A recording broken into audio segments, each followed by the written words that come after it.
இந்த ஹாப்பினஸ் ஹார்மோனை பற்றி பேசும்போது ஒரு விஷயத்தை புரிஞ்சுக்கணும். இது கண்டிப்பாக டெம்பரரியாக தான் இருக்கும்னு ஆல்ரெடி சொல்லிட்டேன். ஒரு குறுகிய காலத்துக்கு மட்டும்தான் இருக்கும். குறுகிய காலத்துக்கு இருக்கிறதுனால தான் அதை நம்ம திரும்ப திரும்ப அடையணுன்ற நோக்கத்தில் வாழ்க்கையில் வெற்றி பெறத்துக்கான செயலை செஞ்சுக்கிட்டு இருந்தோம். ஆனால் இங்கே நம்ம கற்காலத்தில் இருந்ததுக்கும் இப்போ இருக்கிறதுக்கும் ஒரு பெரிய வித்தியாசம் இருக்குது. அப்போ யோசிச்சு பாருங்களேன். காலையில் நீங்கள் எந்திரிப்பீங்க. எந்திரிச்ச உடனே இன்றைக்கி எந்த மாதிரியான விலங்கை வேட்டையாடலாம், எப்படிலாம் வேட்டையாடலாம் அப்படின்ற கற்பனைக்குள்ளே போவீங்க. அப்போ டோபமைன் சுரக்கும். அதற்கப்புறம் அந்த விலங்கை வேட்டையாடுறதுக்காக வேகமாக ஓடுவீங்க, இங்கே தாவுவீங்க, அங்கே தாவுவீங்க. அப்படி செய்யும் போது என்டார்ஃபின் சுரந்துடும்.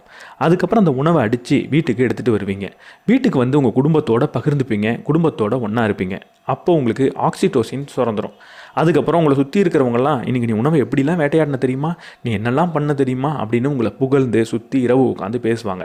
அப்படி பேசும்போது செரோட்டோனின் சுரந்துடும். ஒரு நாளில் இந்த 4 ஹார்மோனும் உங்களுக்கு சுரந்துடும். அடுத்த நாள் திரும்ப